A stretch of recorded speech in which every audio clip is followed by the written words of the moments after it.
Hello everyone, welcome to chemically. আজকে আমাদের topic হচ্ছে SN1 ও SN2 বিক্রিয়া। দেখো SN1 আর SN2 বিক্রিয়া কি হয় এবং সেখানে কি কি বিক্রিয়ার ধাপে হয় এবং সেখান থেকে কি কি ধরনের কোশ্চেন আসতে পারে এই গোটাটা আজকে আমরা ডিসকাস করব। তো চলো শুরু করছি। ফার্স্টে দেখো SN1 বিক্রিয়া। SN1 বিক্রিয়ায় কি হয়? SN1 বিক্রিয়ায় একটা অ্যালকিল হ্যালাইড থাকে যেটা স্লো স্টেপ, অর্থাৎ ফার্স্ট স্টেপ যেটা হয় সেটা হচ্ছে রেট ডিটারমাইনিং স্টেপ। সেই স্টেপে এই বন্ডটা ব্রেক হয়ে যায়, অর্থাৎ এখানে যে বন্ডটা আছে সেই RH বন্ডটার মধ্যে ক্লিভেজ ঘটে এবং সেই বন্ডটা ব্রেক হয়ে গিয়ে আমরা একটা ক্যাটায়ন পাই R+ এবং X- একটা অ্যানায়ন পাই। এবং তার পরের স্টেপে কি হয়? তার পরের স্টেপে নিউক্লিওফাইল এসে অ্যাটাক করে এবং সেটা ফার্স্ট স্টেপ হয়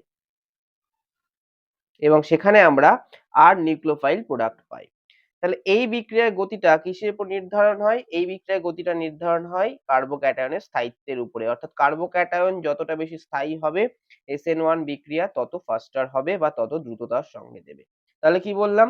এখানে X হচ্ছে লিভিং গ্রুপ বা অ্যালকিল হ্যালাইডের হ্যালোজেন পার্টটা, যেখানে সেটা ভেঙে গিয়ে R+ অর্থাৎ কার্বোক্যাটায়ন এবং একটি X- দিচ্ছে অর্থাৎ হ্যালাইড আয়ন দিচ্ছে। তারপরের স্টেপে সেটা নিউক্লিওফাইলের সঙ্গে যুক্ত হয়ে গিয়ে R নিউক্লিওফাইল দিচ্ছে। এবং যেহেতু স্লো স্টেপ, তাহলে এইটাই হচ্ছে আমাদের RDS অর্থাৎ রেট ডিটারমাইনিং স্টেপ। এই RDS যখনই হচ্ছে রেট ডিটারমাইনিং স্টেপ, তখন এটা হচ্ছে কার্বোক্যাটায়নের স্টেবিলিটিটাকে ডিনোট করবে হচ্ছে রেটটা কিভাবে হবে, রেটটা কিভাবে এগোবে বা পিছবে, অর্থাৎ রেট কতটা বেটার হবে বা রেট কতটা ওয়ার্স্ট হবে। এবার এইখানে আমরা দেখতে পাচ্ছি বিক্রিয়ার হার কার দ্বারা নির্ধারিত হয়? কার্বোক্যাটায়নের স্থায়িত্বের উপরে। তো এবার এর রেসপেক্টে আমরা কিছু কোশ্চেন দেখে নেব। দেখো কোশ্চেন 1 কি বলেছে? কোন বিক্রিয়াটিতে SN1 সবচেয়ে দ্রুত হবে? চারটে আমাদের এক্সাম্পল দেওয়া আছে। CH3Cl অর্থাৎ মিথাইল ক্লোরাইড, CH3CH2Cl অর্থাৎ ইথাইল ক্লোরাইড, CH3 CHCl আর CH3 CCl। তো আমরা এখানে কি করব? আমরা এখানে প্রত্যেকটাতে এই যে আগেরটার মতো দেখেছিলাম যে R+ তৈরি হচ্ছে সেরকম R+ তৈরি করে নেব। তাহলে এখান থেকে কি পাবো? এখান থেকে পাবো CH3+ কার্বোক্যাটায়ন, এখান থেকে পাবো CH3CH2+ কার্বোক্যাটায়ন, এখান থেকে পাবো CH3CH3CH+ কার্বোক্যাটায়ন, আর এখানে পাবো CH3CH3CH3C+ কার্বোক্যাটায়ন। এবার আমরা এখানে কি দেখতে পাচ্ছি? আমরা এখানে দেখতে পাচ্ছি যে CH3+ কার্বোক্যাটায়ন, এটা হচ্ছে মিথাইল কার্বোক্যাটায়ন, কিন্তু CH3CH2+ এই যে কার্বোক্যাটায়ন আছে তার সঙ্গে কতগুলো কার্বন অ্যাটাচ? একটা কার্বন অ্যাটাচ, তাহলে এটা হচ্ছে 1 ডিগ্রি কার্বোক্যাটায়ন। এখানে দেখো এই CH+ কার্বোক্যাটায়নের সঙ্গে কটা কার্বন অ্যাটাচ? দুটো, তাহলে এটা 2 ডিগ্রি কার্বোক্যাটায়ন। এটা হচ্ছে 3 ডিগ্রি কার্বোক্যাটায়ন। কার্বোক্যাটায়নের স্টেবিলিটি অনুযায়ী সবথেকে হাইয়েস্ট কে? সবথেকে হাইয়েস্ট হচ্ছে 3 ডিগ্রি, তারপরে 2 ডিগ্রি, তারপরে 1 ডিগ্রি, তারপরে মিথাইল কার্বোক্যাটায়ন। তাই জন্য এক্ষেত্রে এই যে CH3CL এটা ফাস্টার রেটে ভেঙে যাবে এবং খুব সহজেই এটা মোর স্টেবল কার্বোক্যাটায়ন তৈরি করবে এবং তাহলে সব থেকে দ্রুত কোনটা হবে? Option D, CH3CCl। নেক্সট, তারপরে দেখো আরেকটা কোশ্চেন নিয়ে এসেছি। এখানে কি বলছে? SN1 বিক্রিয়ার গতি কোনটির ক্ষেত্রে সবচেয়ে বেশি হবে? SN1 বিক্রিয়ার গতি কোনটির ক্ষেত্রে সবচেয়ে বেশি হবে? চারটে এক্সাম্পল দেখো দেওয়া আছে এবং এই চারটে এক্সাম্পলই আমরা এখানে ডিসকাস করব। তাহলে এক্ষেত্রে আমাদের লিভিং গ্রুপ কি? লিভিং গ্রুপ হচ্ছে Br, তাহলে এখানে Br- হবে আর CH2+, Br- CH2+, Br- CH2+, Br- CH2+। তাহলে এবার প্রত্যেকটা কার্বোক্যাটায়ন যে তৈরি হচ্ছে তাদের স্টেবিলিটি আমরা কিন্তু এখান থেকে ডিসকাস করলেই পেয়ে যাব যে কোনটা বেশি স্টেবল কার্বোক্যাটায়ন। দেখো এখানে এইটা কিন্তু একটা বেনজাইল কার্বোক্যাটায়ন আমরা কমন হিসাবে পাচ্ছি।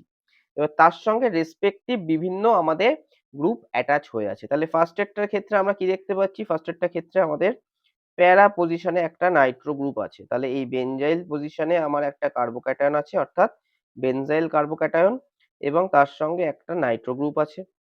তারপরটা কি দেখতে পাচ্ছি? তারপরটা সিম্পল বেনজাইল কার্বোক্যাটায়ন আছে। তারপরটায় দেখতে পাচ্ছি মিথাইল গ্রুপ আছে, মিথক্সি গ্রুপ আছে।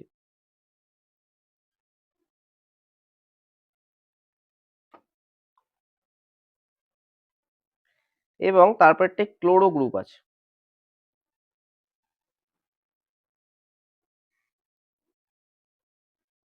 তাহলে এই কার্বোক্যাটায়ন গুলোর মধ্যে যদি আমরা স্টেবিলিটি ডিসকাস করতে পারি, তবেই কিন্তু আমাদের এইখানে রেটটা আমরা ডিসকাস করতে পারবো। তাহলে এইখানে স্টেবিলিটি ডিসকাস করতে হলে কি দেখতে হবে? যে এখানে কোন, কোন গ্রুপ অ্যাটাচ আছে। দেখো বেনজাইল কার্বোক্যাটায়ন এমনি বেশি স্টেবল, কারণ এটা কি? কারণ এটা রেজোন্যান্স স্টেবিলাইজড। এখানে কি আছে? রেজোন্যান্স আছে।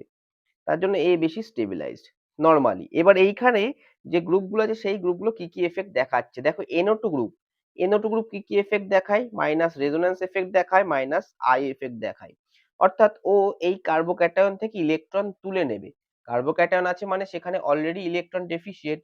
সেখান থেকে যদি ইলেকট্রন তুলে নেয় তাহলে এ আরো বেশি আনস্টেবল হয়ে পড়বে, অর্থাৎ অস্থিতিশীল হয়ে পড়বে। এখানে কোনো গ্রুপ নেই তাই এখানে কোনো সমস্যা নেই। এইখানে যদি আসি মিথক্সিতে, এইখানে কি আছে? অক্সিজেনের উপরে লোন পেয়ার আছে। এই লোন পেয়ার কনজুগেশনে আছে, তাহলে এ কিন্তু এখানে রেজোন্যান্সে যাবে এবং এ দেখো এখানে ডোনেট করছে ইলেকট্রন। তাহলে এখানে কি এফেক্ট দেখাচ্ছে? প্লাস আর এফেক্ট দেখাচ্ছে, অর্থাৎ রেজোন্যান্সের মাধ্যমে ও ইলেকট্রন ডেনসিটি বাড়িয়ে দিচ্ছে, যেটা একে অনেকটা স্টেবল করে দেবে। Next chlorine. ক্লোরিন এখানে মাইনাস আই এফেক্ট দেখাচ্ছে, যেটা এই কার্বোক্যাটায়ন থেকে আরো ইলেকট্রন তুলে নিয়ে আনস্টেবল করে দেবে।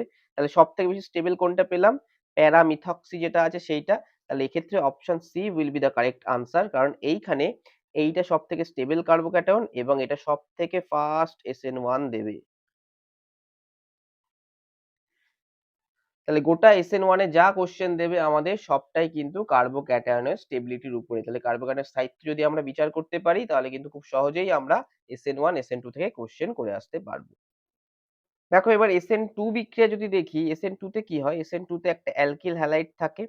সেই অ্যালকিল হ্যালাইড এটা কি আছে? Delta minus. ডেল্টা মাইনাস মানে কি? এখানে হ্যালোজেন বেশি ইলেকট্রোনেগেটিভ বা তড়িৎ-ঋণাত্মক হওয়ায় এই বন্ড ইলেকট্রনকে নিজের দিকে টেনে নিয়েছে, তাহলে এটা নিউক্লিওফিলিক আর হয়ে পড়েছে ইলেকট্রোফিলিক। তাহলে বাইরে থেকে একটা নিউক্লিওফাইল যদি অ্যাটাক করে, ও কিন্তু এই ইলেকট্রোফিলিক আর এ অ্যাটাক করবে এবং এই X বেরিয়ে যাবে। তাহলে এরকম একটা ট্রানজিশন স্টেট পাবো। সবশেষে প্রোডাক্ট কি পাবো? নিউক্লিওফাইলের সঙ্গে আর অ্যাটাচ হবে এবং X মাইনাস লিভিং গ্রুপ হিসাবে বেরিয়ে যাবে। তাহলে এই যে বিষয়গুলো আছে রিঅ্যাকশনের, এটা কোন, কোন বিষয়ের উপর ডিপেন্ড করছে? ফার্স্ট অফ অল এইখানে কিন্তু পেছন দিক থেকে অ্যাটাক হচ্ছে। দেখো 180 ডিগ্রি অ্যাঙ্গেলে X যে বেরিয়ে যাচ্ছে এবং নিউক্লিওফাইল, এদের মধ্যে কত অ্যাঙ্গেল আছে? নিউক্লিওফাইল আর X এর মধ্যে 180 ডিগ্রি অ্যাঙ্গেল আছে। অর্থাৎ এখানে পেছন দিক থেকে আক্রমণ হচ্ছে বা ব্যাক সাইড অ্যাটাক হচ্ছে। এবার এইখানে একটা জিনিস বোঝো খুব সহজেই, এইখানে আক্রমণটা কখন সোজা হবে আরে? যখন যে কার্বনটা অ্যাটাচ করছে বা আক্রমণ করছে সেই কার্বনের চারিদিকে যদি ছোট গ্রুপ থাকে তাহলে সেক্ষেত্রে অ্যাটাকটা সোজা হবে। যদি বড় গ্রুপ থাকে তাহলে তো ঢুকতে পারবে না। যেমন ফর এক্সাম্পল যদি একটি লোককে মাঝখান থেকে মারতে হয় বা দরজা দিয়ে ঢুকতে হয়, তাহলে সেক্ষেত্রে কি হবে? সেই মোটা লোকটার ক্ষেত্রে ঢোকা কঠিন হবে দরজা দিয়ে কম্পারেটিভলি রোগা লোকটার ক্ষেত্রে। ঠিক সেরকমই এইখানে যদি আর যে আছে কার্বন তার চারিদিকে যদি বড়, বড় বাল্কি গ্রুপ থাকে তাহলে নিউক্লিওফাইল স্পেস পাবে না ঢোকার। তার জন্য সেক্ষেত্রে বিক্রিয়ার হার কমে যাবে। কিন্তু যদি ছোট গ্রুপ থাকে তাহলে খুব সহজেই কিন্তু ঢুকে পড়তে পারবে, অ্যাটাক করতে পারবে এবং বিক্রিয়ার হার বেড়ে যাবে। তাই জন্য এখানে দেখো লেখা আছে যে কার্বনে অ্যাটাক হচ্ছে, তার স্টেরিক হিন্ড্রেন্স কম থাকলে বিক্রিয়ার হার দ্রুত হয়। স্টেরিক হিন্ড্রেন্স কম মানে কি? তার চারিদিকে বাল্কিনেস বা ক্রাউডনেস যদি কম থাকে। তো ফার্স্টে আমরা শিখলাম SN1, যেটা হচ্ছে আমাদের কার্বোহাইড্রেট স্টেবিলিটির উপর ডিটেক্ট হচ্ছে। আর এইখানে যেটা ডিটেক্ট হচ্ছে সেটা কিন্তু আমাদের বাল্কিনেস বা স্টেরিক হিন্ড্রেন্স এর উপরে। তো এবার আমরা এখান থেকে কিছু কোশ্চেন দেখবো। দেখো কি বলেছে? কোনটিতে আমাদের সবথেকে ধীরে ঘটবে SN2? তাহলে এইখানে যদি আমি এক্সাম্পল গুলো লিখি কি কি আছে, এখানে এক্সাম্পল গুলো আছে আমাদের CH3, CH2, Cl। আর একটা এক্সাম্পল আছে CH3, CH2, CH2, Cl। তারপরে অপশন সি তে আছে CH3 whole two CH, CH2Cl। আর অপশন ডি তে আছে CH3 হোল 3 CH2Cl। তাহলে এইখানে দেখো আমরা যদি অ্যাটাকিং সেন্টার বার করতে চাই, তাহলে অ্যাটাকিং সেন্টার কোনটা? কোন কার্বনে গিয়ে অ্যাটাক করবে? এই যে নিউক্লিওফাইল, এইখানে দেখো ডেল্টা মাইনাস, এটা এটা ডেল্টা প্লাস। তাহলে this one is the attacking centre, this one is the attacking centre. এখানে এসে অ্যাটাক করছে, এখানে এসে অ্যাটাক করছে, এখানে ডেল্টা মাইনাস, এখানে ডেল্টা প্লাস, এখানে এসে অ্যাটাক করবে, এটা ডেল্টা মাইনাস, এটা ডেল্টা প্লাস, এখানে এসে অ্যাটাক করবে।